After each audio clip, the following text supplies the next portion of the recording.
You're listening to For Better and Worse with Jess and Rach.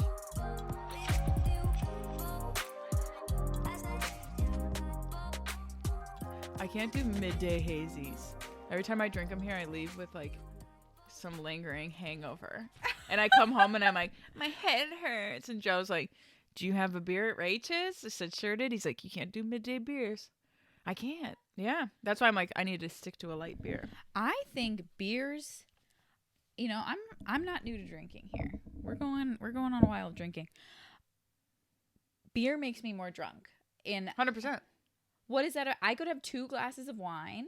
It's not ABV. Somebody explain it to me. I don't know if I'm like a little allergic to yeast. Because it's not like a drunk that wine gives me. No, it's but a body buzz. It's a body buzz. Body buzz makes my like head like lightheaded. I don't know. I don't like it. You don't like the beer drunk? I think that's my most fun. Well, I would like to just feel confident having a drink at dinner and driving home. Do you know what I just So I always have to have wine because I'm fine with wine. Yeah. I'm fine with wine. Cruising with wine. Fine with wine. Yeah. Do you know what I just found out? Huh. Tequila is an upper.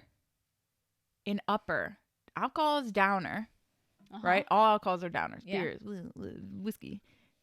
Tequila is an upper. How? No, I don't know, but no, it Who makes. told you that? A few people I've confirmed. I haven't Googled it yet, so sorry to come on the pod with something that I didn't fact check, but I did not. But I heard this twice by 2 people confirmed, and I'm like, this makes so much sense. Why you like it? Why it works so well for me. Because I feel like that I hit a certain wall now that I'm 30. Do they put Molly in it? Or I don't know, but it feels like you feel so much more energized. I guess wine kills me, makes me so tired. Me so does too, beer. but like that first.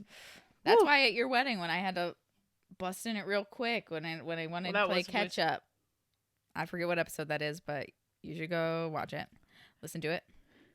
That's why I chose liquor, but liquor won. Liquor beat me that day. Liquor 1, Rachel 0. Ooh. Anywho, little beer talk. Alcohol intro. We are coming at you live from Rachel's childhood basement. I'm Jess. And I'm a Rach. And this is For Better and For Freaking Worse podcast. Ooh, is that a new intro, baby? You actually did that a few times during our trial episodes. Did I? But yeah, what? I almost made it a part of our intro, but I couldn't make it with work. that podcast. Really? Yeah. Sounds like a It's car like, commercial.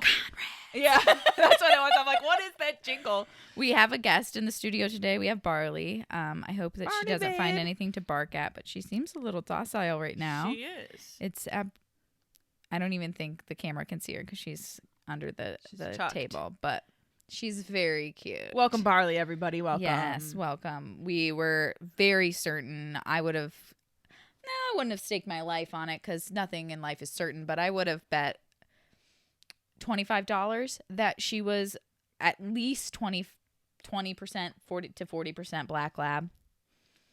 She's not. She's but 5% lab. What is the rest of her? American Staffordshire Terrier, which I knew. Those are like the mini pitties. Okay. Which is why I thought she was short. So I thought she was that mixed with a black lab because her coat is very black lab. She's got a big lab personality. Second biggest is boxer. Yeah, I kind of get that though. It's a squish mouth. Yeah. And beagle. Wow. Or no, not beagle. I was gonna say I don't see that. At all. Boston Terrier. Okay. Yeah. And then lab. Mm-hmm. I think she takes after the lab. Big lab energy. She really does. She's so cute and nice to everyone. She hasn't met a child she hasn't loved. They're sticky, so yeah, she likes to lick them. She likes the kisses. Mm-hmm. All right. Oh my God! So this week I have to tell you, I had to bring this up in therapy because it was the most insane find of my life. I have an eyelash issue, but we're good. It's all right. You'll get through it. So this is it's a camcorder. This is oh my God, I had this one, a Sony. Yep. I've had this exact one. Oh my gosh. Please tell me that you are retrieving old videos. Oh, I'm retrieving an old video. A video from what I believe is the summer of 6th grade, 5th grade going to 6th grade. if anybody needed further proof that I was a mutant person, you're going to hear it now. I realized from this, I don't know how I had any friends. I was a bully. This is proof. You will see proof that whatever picture I painted of myself as a child. Oh no. We cannot fight the evidence. This is the evidence that shows you're not who you thought you were as a child. But it all makes sense. Ryan, is Ryan blushing? Is Ryan blushing? Is that your voice? Yes. Don't. I forgot to introduce you. You were Madeline's best friend in the movie and best friend in real life. Are you dogging these people? Oh yeah. You are going across. Okay, so let me explain this video. She is panning across at some. I'm gonna try to put it on YouTube. Okay, it looks like she's panning across a room. Looks like a birthday party, a co-ed birthday party. 'Cause she's cruising across these men who are children, 13 years old, no, and she 11 goes maybe. and she cues in on them, zooms in, and she says something mean about them, zooms out, and she went to another guy and just like boom, roasted. Oh. She's going across the room and just boom, roasting him. You haven't even seen it. You haven't even seen the worst of it. I'm just explaining to our listeners. Oh, it gets so much worse. You are the one that knows your secret. You don't know the secret yet unless you watch the movie. Rach, you have wild bitch energy. Also, You're wild then. Why am I speaking like this? I know. I'm like, Why I know is my that's voice your so voice low? because it's familiar, but it's like down to 3 octaves. I was a Teenage Mutant Ninja Turtle. I made no sense. Why is my voice that low? What was I doing? Okay, keep is playing. This voice even real? I want to watch this. I want to see this. Hey, you guys, Michael's dumb and he can't read. Poor Michael. She just roasted this dude. Rach. This is my formal apology to Michael Lopek. I didn't appreciate you enough. You remain my friend until the end of high school. He's dumb and he can't read. He's dumb and he can't read. Illiterate, you called him. Where's your proof, Rachel? You don't just get to dog someone and not bring up receipts. Boom, roasted. Michael can't read. It only gets worse. I point out I out Ryan to Sarah that he's in love with her. I make everyone very uncomfortable. Who gives you the right with the camera to? Who kept inviting me over to their house? What did I add to these friendships? You were an evil friend. I was. But I can't believe you still have that footage. Oh, and if you don't think that I bought, because it has to be Class plugged A in, the battery footage. doesn't work anymore. If you don't think I bought more batteries and more tapes, because I actually think this would be so fun to take to weddings. Yeah. Could you imagine just like having a tape at a wedding and just like having friends? We and guests thought pass it about doing it at our wedding, and then we were gonna do like a GoPro sitch. Yeah. But I just then think this Madison came through with the real footage, but it was like going to be like a fun like drunken video that you just pass around and Yes. get footage like that. Yeah. Mhm. So A wedding tip. yeah, I think Someone it's like bring a video camera. Get it's like it's just now they're vintage. cheap, yeah. Like that's what I want. I think just like some vintage like fun thing. I don't know, but It's a good idea. yeah, That's- I was. oh my God. You're such a dick. I was a visible nightmare. And Laura, I had to show Laura. I FaceTimed her immediately. I had to share with her, and she goes, "Rachel, I knew I wasn't friends with you for a reason. I knew I didn't like you for a reason." She's your sister. That's a built-in best friend, but she chose no. We also that 4-year age difference, which is kind of hard to navigate. Mhm. You know, like, but oh no, I was the worst. I did have a newfound appreciation for my abusive middle school boyfriend because he drilled that out of me, which is why I think I had such like a skewed version of who I was, because like in middle school I was this beaten puppy, like, and I thought like me becoming like honest and confident was like rising above. Ooh. But no, it was just me becoming who I always was, which was always like this like outspoken person. But Not that you're God a dick, forbid Matt. that unchecked. That unchecked. Could you imagine me unchecked, not in a terrible relationship, not a nightmare. Yeah. A God-given nightmare. Yeah. Who, I don't even want to know who, what could have happened. Life experiences have happened and you've blossomed. I've blossomed. And my voice miraculously got higher. Yeah, thankfully. But mutant. Mutant. You see how I'm towering over these kids. God. That's funny though. Thank you for sharing that. I wasn't good at roasting people, that's for sure. Michael's dumb and he can't read. Got him. Got him, Rach. No one laughed. Yeah. Nobody in the room. Just fucking crickets. Michael, you're a treasure. You're a treasure. Forgive her. Yeah, did you have any good childhood insights this week? I did not. I didn't dive deep into my childhood this week. You're not dedicated enough to this podcast. Yeah, clearly my priorities in other ways. No, I have 0 stories. Oh my God. I know. I feel like it's just been busy week. I know. Another shit show with your car. We don't need to. We don't need to go down that road. But it's still, we're still having car issues. We're still dealing with that. But oh my God. Yeah, I'm just dog training. That's where I feel like I've been at. Yeah. And I love it. And that's okay. That's where my life's at. It's good. Me too. But I felt like Barley's been, I mean, you wouldn't tell now 'cause she's acting like an angel, but she's been a nightmare. But really what we did, I was like panicking. What I do when I'm faced with a problem is I pretend like there's 100 more problems that I have to go through to solve the one problem. Yeah. So it prevents me from trying to solve the problem because I'm like, well, if I try this, then this will happen and this will happen and this will happen. And I guess that's what some people know as anxiety. But I always kept, because like Barley's my divorce dog. So I got her when I got divorced. Yeah. I moved in with Mom. And so I didn't want her and Willow to get bonded because I was like, we're not going to stay here forever. Joke's on you. Joke's on me. Yeah. But so I always fed her downstairs where we live, like where my room is. But she will wake me up in the middle of the night to eat. And I just thought that was just because she was hungry or she couldn't wait. But it was really disrupting our sleep because my grandma's been like ill. My mom's been staying at her place and we were upstairs in Mom's room. And when we sleep with both dogs just wake up. They're just up. And like it's 2 a.m. I'm tired. So I'll just like give in and feed her. And that's like the worst because I'm reinforcing this behavior and I'm panicking. And we liked sleeping up in Mom's room because she has a king size bed and we just have a queen size bed. So I'm making all these things like, oh my God, what am I going to have to do? We're going to have to crate train her. And like, if I take her to a trainer, that's all they're going to say is that he didn't crate train her. And I've screwed her for life. But really she just needed her routine back, which was we came back downstairs and now I'm just feeding her in the kitchen. That's it. And now she's waking me up. Fix. Oh my gosh. I know. Because I would, yeah, I feel she like I can would smell have the food, of course. She's going to want it. Yeah. But if it's not available to her, right, she's not going to be a nightmare.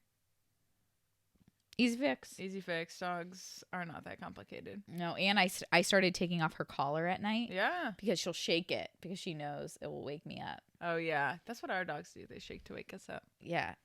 Dick move, guys. Yeah. Yeah.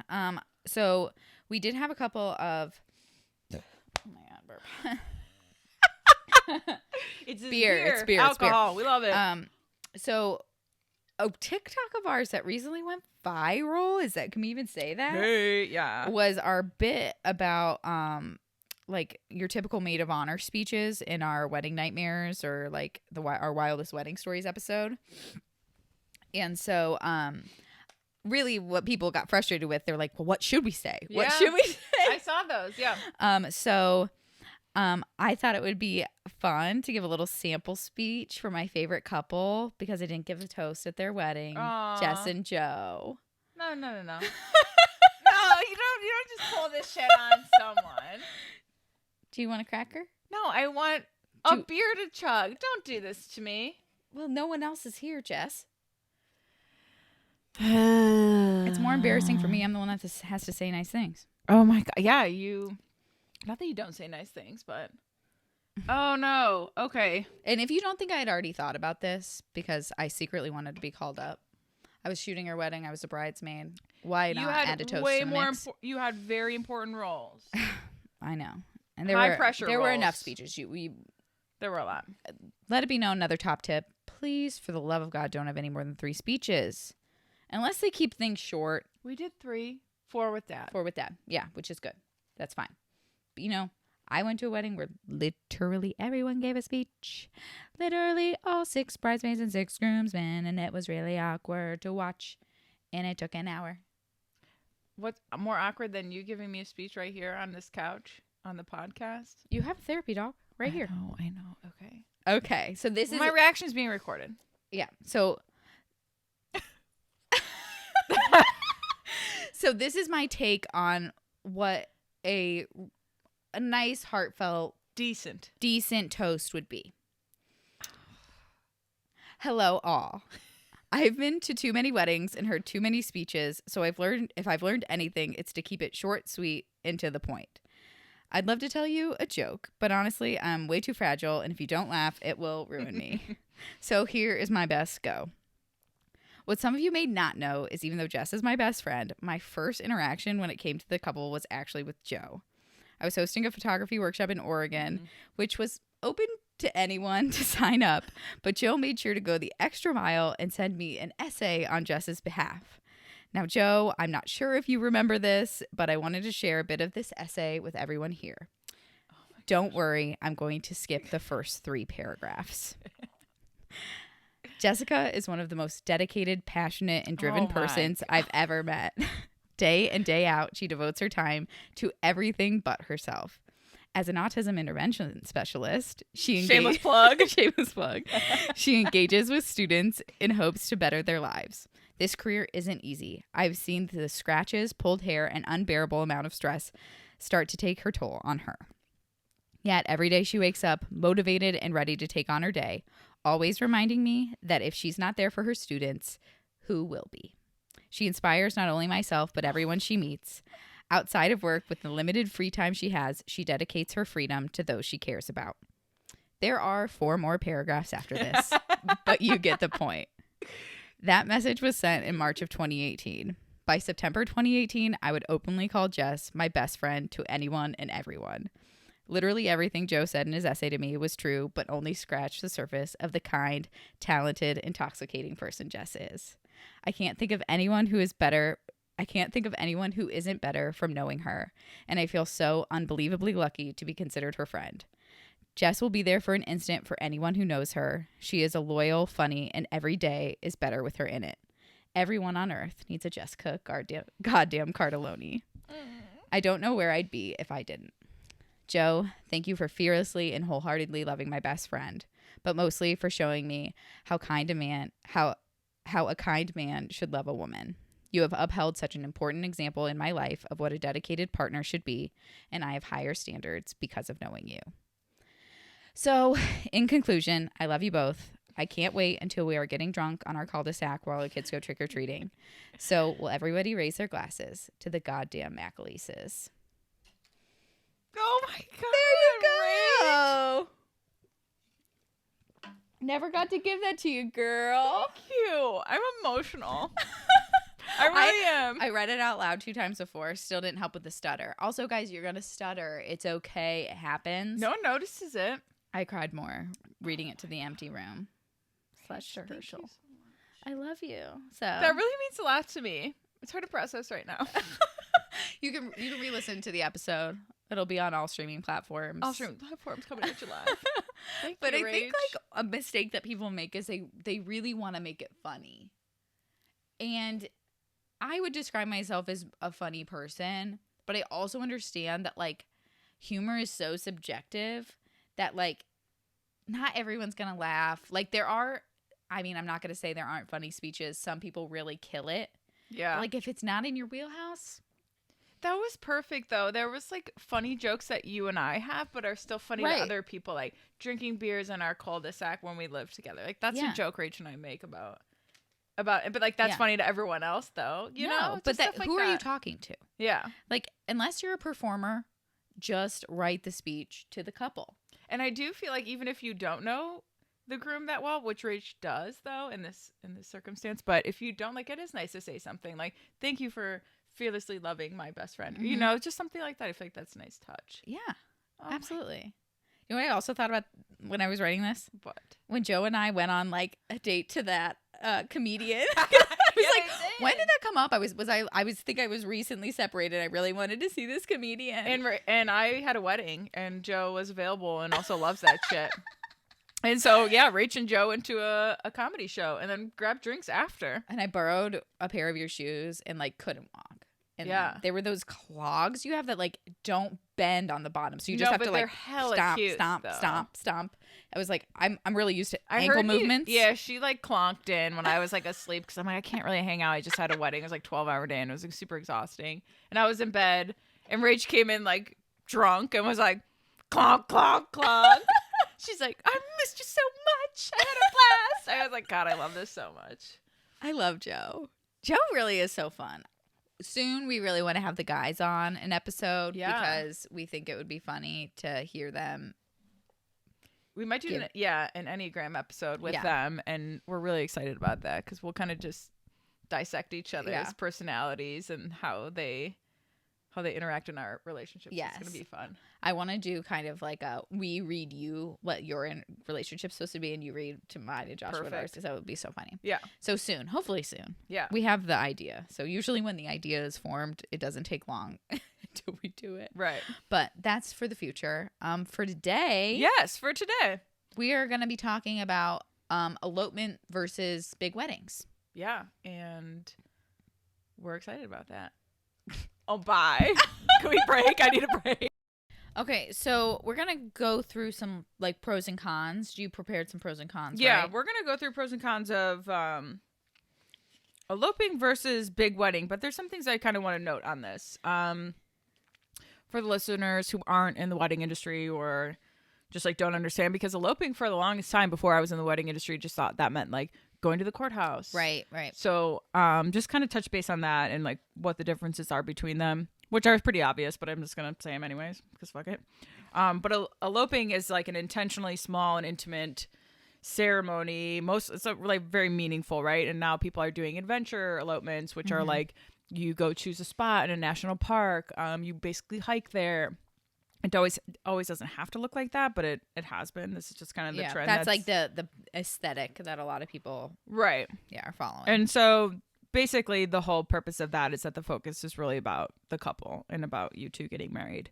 Weddings, obviously, this is not something I really have to define, but I just want to note that kind of like shifts the perspective of it not just being on YouTube, but more on the event, guest experiences, traditions, and stuff like that.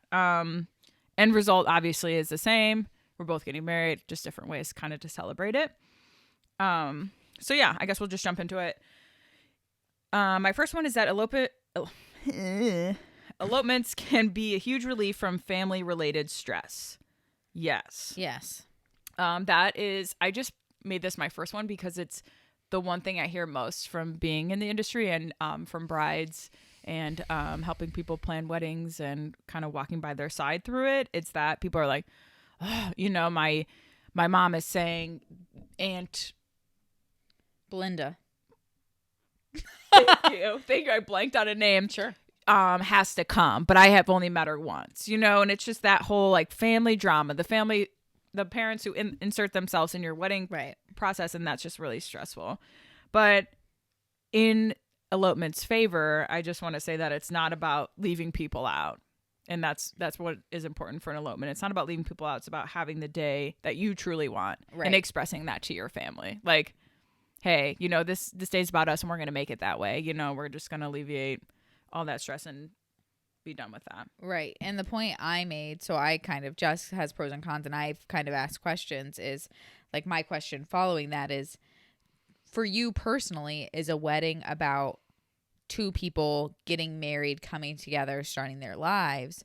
Or do you view a wedding as two families coming together? And there's not like a right or wrong reason. No.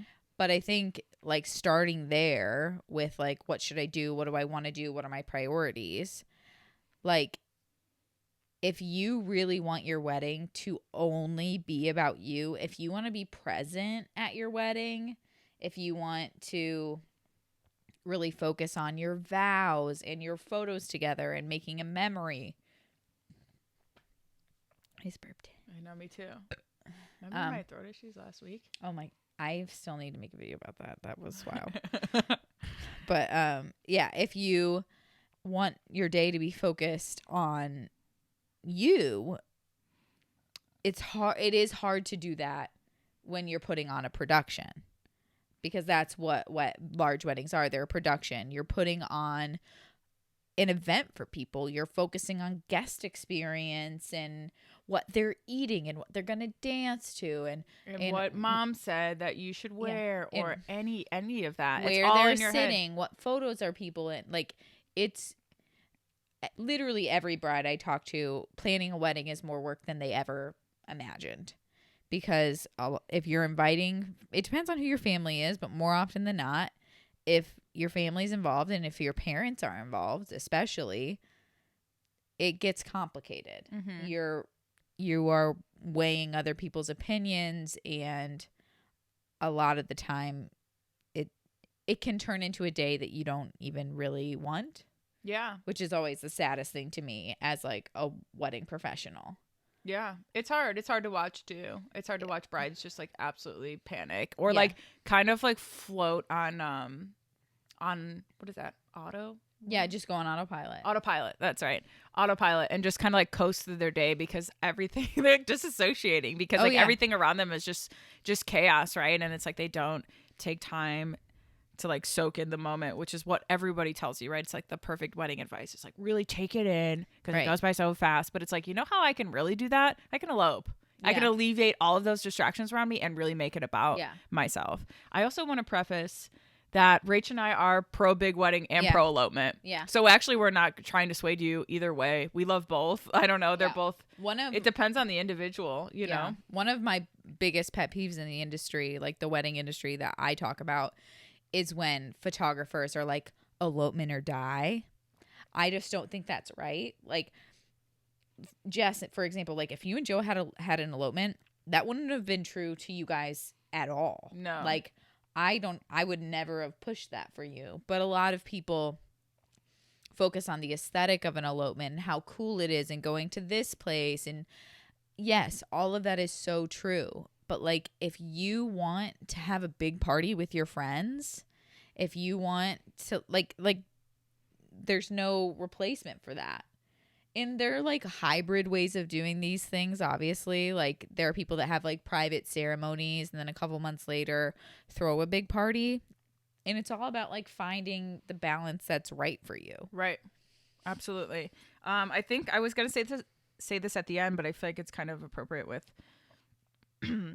just lost my train of thought. Anyway, so if you like the idea, whatever, fuck it. If you like the idea of a day that keeps you focused on your partner, but you still want the big wedding, you still want the party, you still want the traditions, you think that's important, there's just like some who Are cares? You all right? No, I'm not. I'm on my this is what happens when I'm on my period. We have to skip this recording week because it's absolute shit. Okay, anyways, I just want to say that you can build in time throughout your day. There's things to do that you can still keep the day about you. That was really important for Joe and I, but we're also really social people too. So, but we were like, we love it to be about us. We wrote our own vows, you know. The only thing we did is we did take time after our photos. That's just like build in that time that you're like, hey, we're just going to schedule some intentional alone time just for us to soak this in, you know? Yeah. I feel like that's really important to do throughout your day. And even if you talk to your planner, your photographer, and we try to do it. I think you do too. I think if things seem like flustered or or if we have extra time, I'm like, hey, you guys two step aside, take this time in. I try to build that in personally when I take couples through their wedding day. But yeah, and just another thing is like about keeping the focus on Utah, on you two. We will get through this together. We will. It's make the day about you guys and fuck the traditions if you don't care about them. Yes. Because in the end, we're just going to keep saying this over and over, but it is about you two. Right. So something that I say in like my pricing PDF and I try to say in my like video consults or in-person consults with people is you need to plan a day that you are genuinely excited about, or else it won't make the stress worth it. Yeah. Like planning an event, if you're planning a large wedding, it's always going to be stressful. There's no way around that. If you're planning a family reunion or whatever, if you're planning an event that more than 100 people are coming to, it's going to be stressful. There's no way around that unless you literally pay someone else to do it for you and you just show up, which Right. I've never had a client that has ever done that in over 150 weddings. So like, but you need to plan something you're excited about, whether that's like having your old college DJ come at the end of the night for an hour and just like get some like greasy pizza and have fun with your friends. Like have multiple things in your day that you're stoked about. Yeah. Because like you are the perfect example. I've never seen a bride more stressed in my life, but on your day you were excited for the day. Mm-hmm. And when I think something is so fucking sad that I hate hearing is I can't wait for this to be over. Mm-hmm. I can't wait for this to be over. I can't wait for the day to be over. I just want it done. And it's like, you should be excited to live that day. And if you're not planning a day that you're excited about, revisit the drawing board. We love it. Okay. Yeah. That's a good point too. I'd be like, I built in stuff throughout my day that I was genuinely excited about. Like I knew that pizza was coming at 9:30. I knew that people were about to be stoked on that. I also knew my DJ was Aaron. Shout out Aaron. Was straight fire. Yes. I knew every next step what was coming that I was so jacked for because every decision I made was very purposeful. Yes.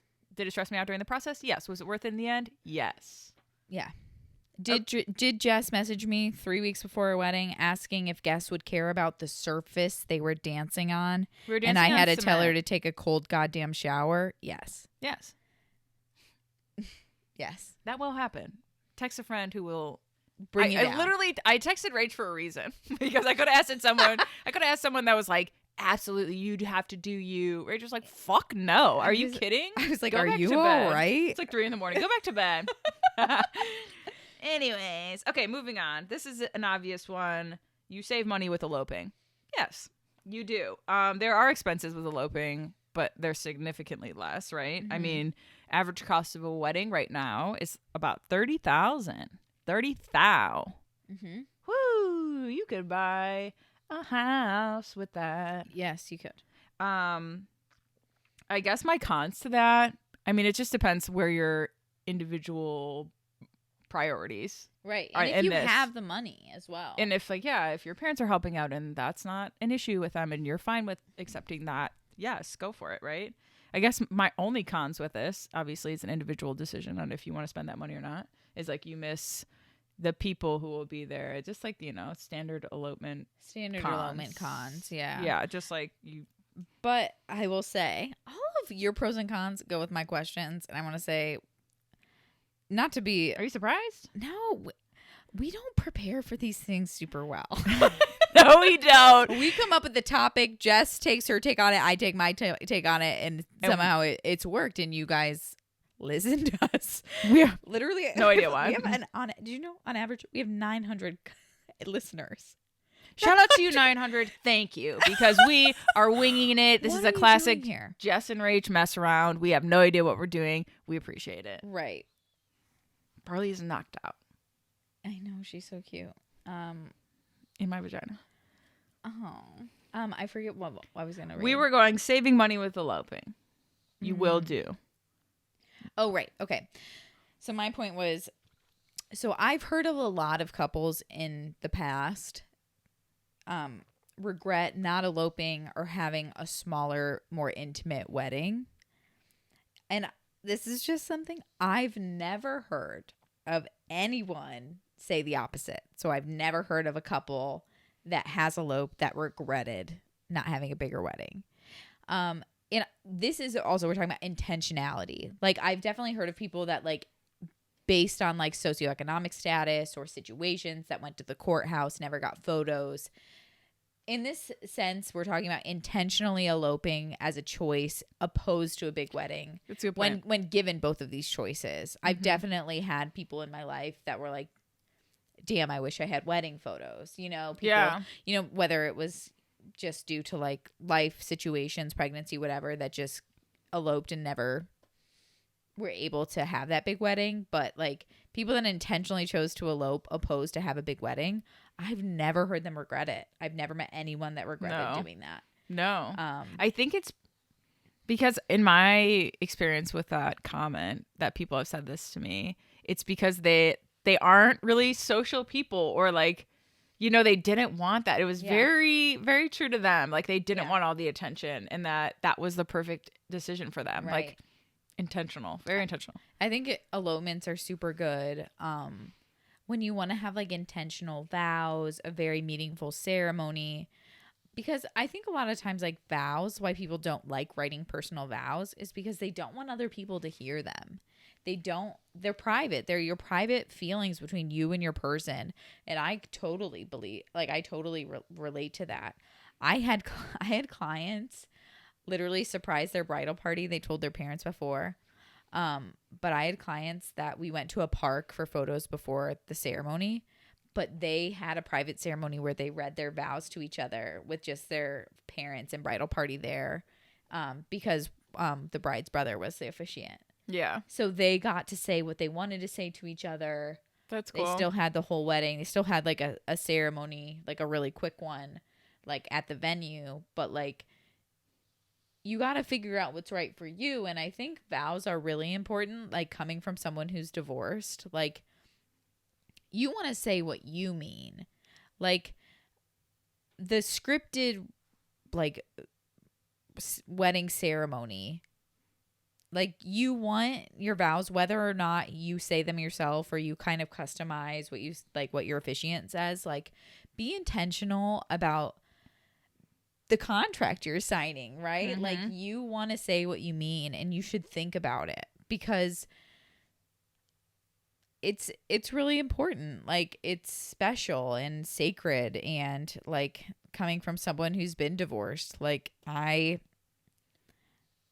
we didn't give personal vows, and I think that was a very big tell that we didn't. That was telling, and like Yeah. you couldn't come up with those, or Yeah, easy way out. You guys were young though, you know. Saying vows, I feel like is not a new trend, but it's like if we're straying away from religious ceremonies or like less traditional, where it's like these like 15-minute, 20-minute ceremonies. Mm-hmm. I feel like that's more like you say your own vows, or Right. Whereas like if you were married in a church, it's like strictly like obviously. Oh yeah, you don't you're have a not gonna- choice. Yeah. Yeah. That's another thing I'd like to see people get away from. Like, I understand it. So there's certain things like appeasing parents and family. Like I get it. Like being confrontational for a lot of people is so uncomfortable. And so I see a lot of times my couples just folding, right? But the thing I see couples folding most about is couples that don't practice Catholicism but have a Catholic wedding. If I could see one thing that stops ever again, it's that. Because it's so disingenuous. My couples are disconnected from their ceremony, from the moment they become husband and wife. You are disconnected. You aren't there. You're bored. You don't believe in what they're saying. You don't believe in it. Unless you do. Right. I have a friend who just went through this whole process, came out on top, loved the process, loved going through the church. Yes. Unheard of in 2021. Well, but if you're Catholic, if you're Yeah. genuinely Catholic, love that for you. Yeah. But if you're not, Yeah. if you're just doing it to appease your family. Sure. Here's my thing with that too, is that if they are holding some type of collateral, we're paying all the for time. this, right? And then you feel this obligation. That gets tricky. You'll find that I feel like I find that a lot in my clients and my brides and grooms and brides and brides. But I do feel that, and that sucks. Yeah. Something that I did in my wedding that I think, even as a 21-year-old baby, as we saw, I'm very direct, as we saw in my earlier home video. That just in me. But I said to our families who were giving us money, both sides, and it wasn't a lot of money. Like it wasn't $30,000 or anything like that. But I made a point to say, if this has any strings, I don't want it. If this money has any strings attached, keep it. Mm-hmm. I will have a potluck wedding if it means that I can have it on my own terms. Yeah. Because it's wild what I've seen couples have to go through with like their parents pulling the strings. Like, fuck off, honestly. Mm-hmm. Like, you deserve to have the wedding you want, and I know it's so hard, especially when families like are graciously giving Yeah, money. and then it becomes. But your dad was the perfect example of this, Jess. He just like opened. He was like, "I've got this for you," God bless him. God bless him. and he's Catholic, and he did not pressure you. But here's the thing: it was so hard for him to imagine this wedding that I'm dreaming up. And Yeah. he is like, it's my dad, right? It's like he hasn't seen any wedding like this. He doesn't follow the wedding industry. He's not, he's been to a few weddings, Uh-huh. and he is just like so thrown off. He's like, okay, Jess, I'm just praying this comes together for you. You know what I Yeah. mean? He's like, this seems like a lot, He's watched me stress. And when he got there, when I say that is my favorite memory of my dad this far, it really was because he just was so, I could feel that he was so proud of me that I put this on, and he was actually just so amazed happy. that He was so happy. I've never seen Jim Cardelloni smile in my No, life. He was just beaming, but beaming all day. I know. It was like radiating from him. It was just such a really good moment for me, but it was like he had trusted that. I told him this wackadoodle fucking dream vision of mine, boho dreams, wedding of my dreams, and it all came together, and he was like, wow. Like, I trusted you with this, and this came together for you, Jess. I couldn't be happier. Right. And I think that's something like if you have a healthy relationship with your parents, like I've had parents reach out to me to book me, and those are the only people I ghost. I will never return an inquiry that is from a parent ever, because that is immediately saying, I don't trust my child to handle this. They are not adult enough to do this themselves. And that is a red fucking flag. And your child probably is adult enough, but you do not trust them. Story time. I had a mom inquire with me, and she told me like she was friends of a friend with this person who I was really good relationship with. So I was like, dope, this is okay. Went through her mom. She paid the deposit, whatever. The wedding's like booked way in advance. Time goes on. I do their engagement shoot. Crazy engagement shoot. At the end of it, he had, he poured beer on her face. This was a request of theirs. I'm not sure why. They were wild. They were fun. Okay. They were musicians. I could see how this would work, but it was like she was willing to. She's like, yeah, that'd be really funny. Like right at the end, and then that will be our last shot. I was rolling with it. They were really fun, wild musicians, like I said. And then all of a sudden, like weeks later, I get an email from the mom that they had split. And I was like, they were cool people. So I ended up texting the bride, not the mom, because I heard that from the mom. And I was like, hey, I just want to confirm that this is true. I heard this. I just want to make sure, like, how do you want to move forward? Because I have these photos. So it's like, do you want them or not? yeah. And they split up. So that's my story of a mom reaching out and how that ended in regards to that. Oh, so I'm very lucky in that, like, I kind of learned from other people's mistakes. And so I had a friend right when I just got started who went through a mom. She didn't do an engagement shoot. She got there. Shit happened beyond her control with her gear and couldn't deliver all the wedding photos. Shit happens. It sucks. Yeah.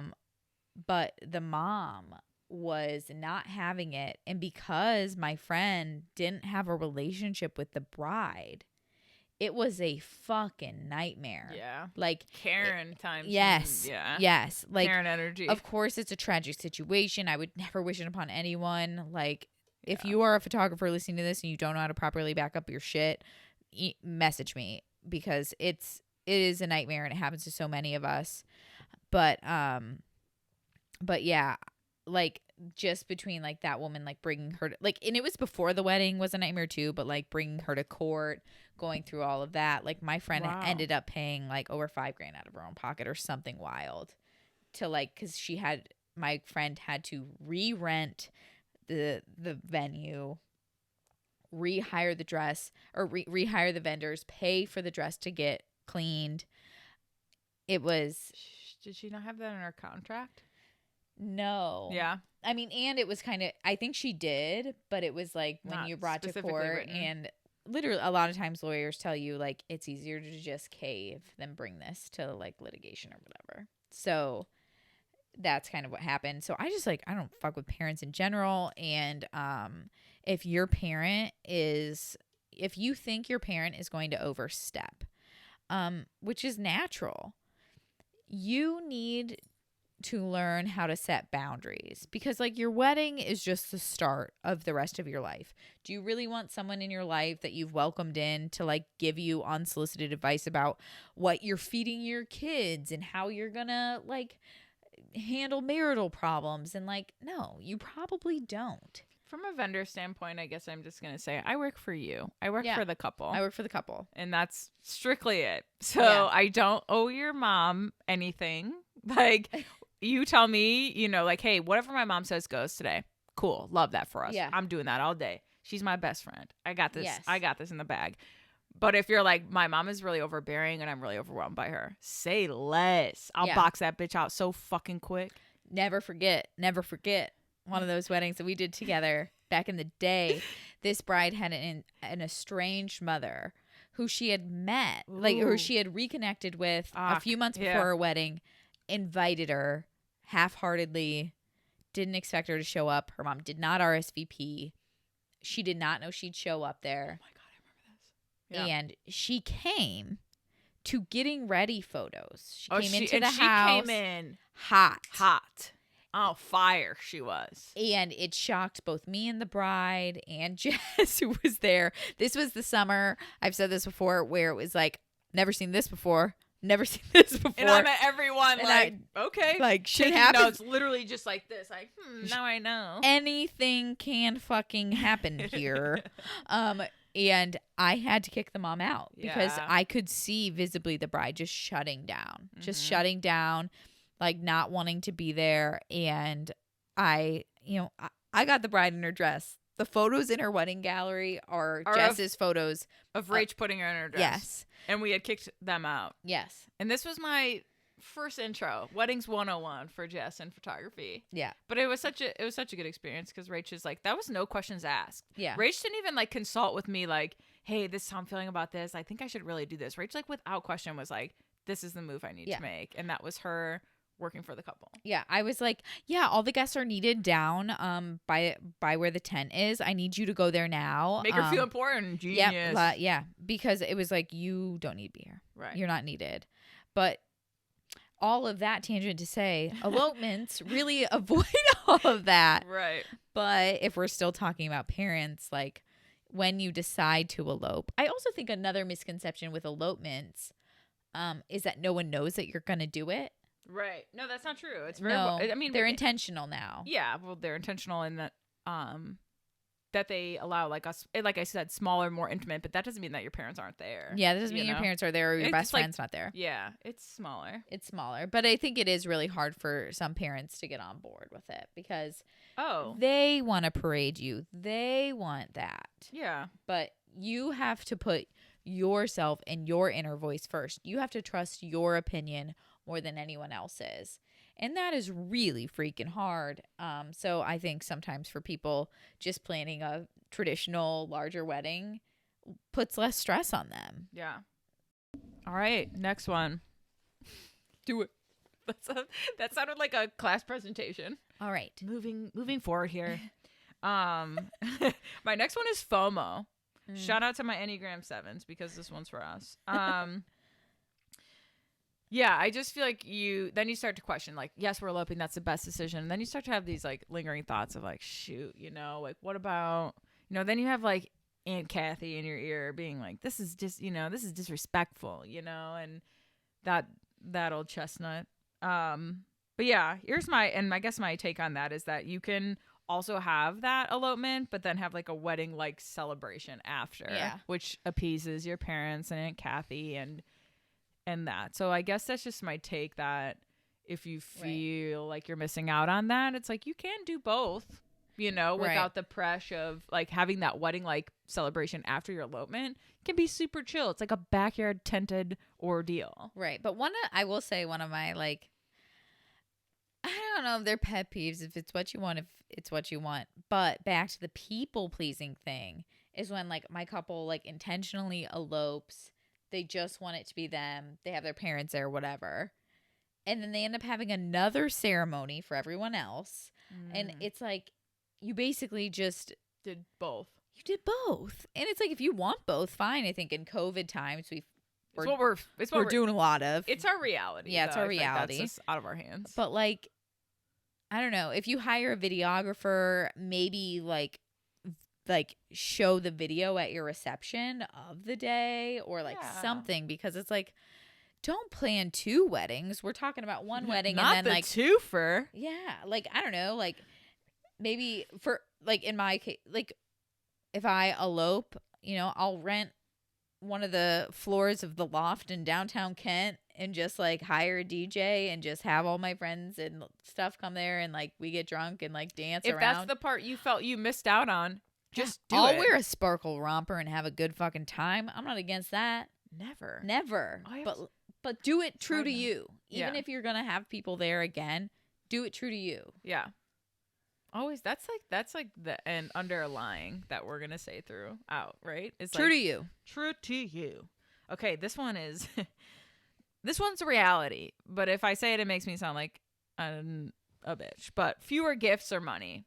It's Yeah. something to consider. Something to consider. Someone had to say it. Let it be me. Yeah. But it's facts, right? Like, if you expect that to be, you know, you're like banking on that, like, hey, we're gonna get a good chunk of money, this is what we're gonna use it for, you know. Yeah. Some people plan for that, some people don't. If you don't care, this all goes back to what's important to you. Right. If you don't give a shit about that, you guys are cool, don't want no extra cash, cool. Right. But But if Uncle Kenny and Aunt Jen ain't getting their prime rib, don't expect a check, baby. yeah, Don't expect a hey, check. harsh realities of giving. And that's another, this is funny, something I've learned. People will be like, hey, what did Aunt Kathy give you? I keep using Kathy because I don't know, Karen's overrated. Yeah. But I'm like, people are asking me that. I've had, like, my family, and I'm like, Oh, because they want to know what to expect or something? no, or more just like nosiness in that of like what Weird. people have given. Like, oh no, they gave so and so to this couple. I'm like, I don't give a shit. $50 that's great. You know, $50 I didn't have. I don't think like that. Yeah. You know what I mean? When we received, you know, our wedding money, Joe and I were like, what the fuck? I had no idea. So it was just like, it was all really overwhelming to me, but that's just a reality. Because you're eloping, you know, some people might send some stuff, but that's not obligatory like it is for a wedding guest. Right. So that's just a reality. That's pro or con in itself. Yeah. Ugh. Okay, this is my last one, but I feel like we've touched on it. Avoid the stress wedding planning causes. Okay. Obviously you don't have that stress of all of the things that we had just talked about. It's a lot of that emotional pressure being taken off of you in the elopement process, which in the beginning stages can feel like a lot. I feel like there's a lot of stressful for me, but picking my venue. Once I had mentioned Hocking Hills, my dad was like, nah, Jess, I don't think people want to drive out there. Right. And that comment in itself, like, was a dagger to me. I was like, what? I was like, 5 hours? Like, some people drive 3 hours. I'm like, that's a lot? Like, not really, you know? Yeah. And that just kind of threw me off. I was like, this is all too much. But just like that emotional pressure of the wedding planning process can really be a lot, and eloping will alleviate that if that's for you. If that's for you. I have to end things, I do have a question. I do have a question for you, Jess. If you've ever thought about, like, if there's anything you could have avoided or done differently coming from someone who had a larger wedding. Yeah. It wasn't out of control, but, like, No. It's 120. Yeah. What would you have done differently? In a big wedding, planning a big wedding. Like, is there any, like, places you'd spend money differently or, like, advice you'd give to people? Yeah, okay, I have a few. I think my wedding party was too big. Yeah. I have issues with hurting people's feelings. All of those people deserve to be up there. So if you're hearing this, you 100% deserve to be standing next to me. It was just really overwhelming. Yeah. Now playing it out the day of course, I wanted you guys all surrounding me. Yes, absolutely. Getting ready, all of that was perfect. Jess but had 11. I had 11 on each side. 11 on each side. Total of 22. So that was a lot. This is, and I think my piece on the dress that I've said before in another episode is that my dress was great. I look at it back on photos and I loved it, but it's okay if you don't think your dress is the one, because I do feel like people like me, I love new things and I love how the style changes. And I look back and I'm like, I could have had this dress and this dress and this dress, but I think I would forever feel that way. I don't think that it's okay if you don't have the one dress that makes you feel that way. Yeah. Because I could have been chasing that for the rest of my life. Oh, yeah, yeah. You just had to make a choice at the end of the day. Mm-hmm. I did feel like of all the ones, I didn't come to any of Jess's like try-ons because of COVID times or... Yeah. No, it wasn't COVID times, but it was just...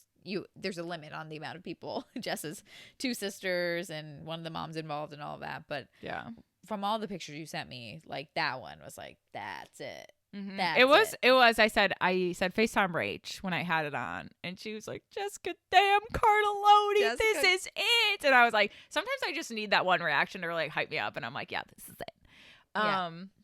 But no, I do want to say that my wedding was planned very purposefully, and it was really important to focus on Joe and I in my planning. So the ceremony was, very intentional and everything. So coming back to like keeping the focus on YouTube but having a big wedding, what really was important to me and to Joe is that party after. I love dancing, I love music, Joe has a good time doing whatever, but we loved that was like the biggest indicator of having a big wedding over an elopement. 100% worth it.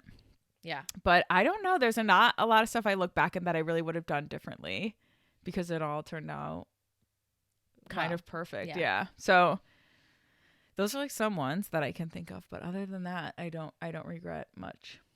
Good. Yeah.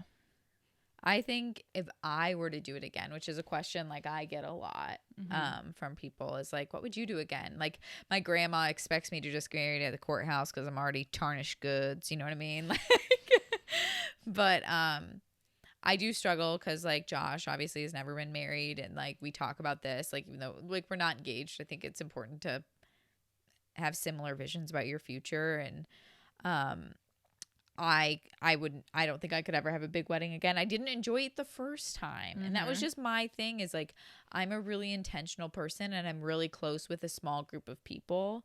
And so like all of those people I want there, but like, I don't want, and luckily because I'm divorced, I'm not obligated to invite anyone else. Like they've already paid the money. The investment did not return, The investment did not return. So they don't want to come again. I'm not a good investment at this point. Yes, you are. Well, yes, you are. I don't have a good track record as far as marriages go. But like as far as like my second cousin's fucking coming, like who the fuck are you? Right. Like my ideal is kind of like not necessarily a destination intimate wedding, but like a cuter place than Northeast Ohio, preferably. Yeah. Somewhere scenic. I imagine it being like 40 people or less, just like my best friend's immediate family, and obviously Josh's best friends and immediate family. And if I feel like for whatever reason a lot of people are being left out, which I wouldn't feel, like I might have like a house party or something. Yeah. But yeah, to me, I want my wedding this next time around to be about the marriage. I want it to be personal to Joshua and I. I want it to be intentional, and I want it to be a reflection of who I am. Absolutely. Which, like, I'm not going to say my first wedding wasn't. It was definitely a reflection of who I was at 21 years old. But, like, I hated it. I couldn't wait for it to be over. I couldn't get out of there fast enough. Wow. You know, like, well, it's just like the mingling. I was just. It's also with if were a lot of his family there? No. Oh, Not a lot. Like, you just don't see aunts, them. uncles. You just don't see them often though. So it's like, well, if we're really getting into it, weirdly, Dave's extended family loved him. All of his cousins loved him, obsessed with him. mm-hmm. My favorites. Aunts and uncles, great. Yeah. Well, some of them. But that's another story. But yeah, that was not the stressful part. It was just like, I don't know, the expectations to fulfill other people's expectations of me, which was just too much. I kind of live life operating by myself and to my own standards. And I didn't appreciate being torn back from like what was natural to me. Like, I didn't go around at my dinner hour talking to people. No. Yeah, that's a little tip on that. I felt that way too. It's like I'll make my rounds like throughout the night. Yeah. But I don't know. Maybe the grandmas and grandpas are gonna be kicking me for this. But some people might, like older generation, will say that's disrespectful. But we made an announcement. We're like, Jess and Joe are gonna be on the dance floor. Share a dance with them. That's their, recessional line. Yes. And that is more than appropriate. You can definitely do that. That's a tradition, in my sense, that we need to. Yeah. It just takes away from your day. I've seen it happen, and it's not that fun to photograph from a photography standpoint. I was really happy to see this year. I had a couple that reached out to me in their inquiry had said like our dream was to elope out west, but we got started on the wedding planning in Ohio, and we just like we're just doing that. And so I made sure when I did my like video chat consult with them to like check in with that, like, is that really what you want? And at the time they were kind of like, yeah, like I think it will be fun. Like it'll be good to see everyone because it's, like COVID times. Yeah. And they're getting married in 2022. And like, and then literally like a month or two later, the bride messages me like, hey, we're rethinking that whole thing again. And I was just so glad because when I talked to them, it was clearly like their heart was set on like a destination wedding somewhere else. And like, don't feel stuck. Like this is an important, significant day. And like, even if that means you lose a few deposits, like you can't redo this day. No. Like literally F the haters. Yeah. And if you have any, if you're being held back on like how to like deliver that news to your parents and stuff, ask us because we'll tell you a nicer way to say it. Yeah. Because that's seriously something I don't regret either. Is just being like, this day is totally for me. I'm losing my mind over it. Yeah. But like can't be touched. Like literally I'm doing this so purposefully. So just you were driving yourself crazy. It's me. No it was one me. else was driving you crazy. No. Which was the something hardest I could handle. Yeah, it was hard. It was hard to watch because it was like you don't care this much about anything. Right. But it was me versus me, and that was fine. But it wasn't me versus other people, because I, kind of created those boundaries. I'm like, no, this is me. Yeah. Which I don't regret at all, and I think you should do. Yeah. You should stick to it because it's not their day, it's yours, and that's so cliche, but I don't fucking care because it's true. Right. And it's one thing to know that cliche and say it out loud. It's another thing to believe it. And I think both of our hopes is that like you believe it, that you believe that this day is about you and your future and the foundation of your marriage. Yeah. It is an important day and it's significant, and you should feel free to live it and enjoy it in real time. Yeah. Absolutely. In real time. Hire us to document it. Bitches, we right. travel. Yeah, and hire us to document it. Yeah, someone reached out. It was like, it was far away, and we're like, we fucking travel. We travel. we want to do it. We'll do it together if you want. That was what I hope. Better and worst wedding photographer packages. Are we starting that? No. We can't afford another podcast business at your wedding. Well, yeah. We'll narrate the whole thing. All right. That's what we have for today. I hope that this helps some people. Yeah. Or if anything, it was us just rambling, and we hope that you enjoyed it. Apparently, you guys like doing that. So, yeah, we will see you next week, bitches. Always awkward. See you on another time. Do another verse for me just one more time. Peace out, bitches. This is For Better and Worse Podcast.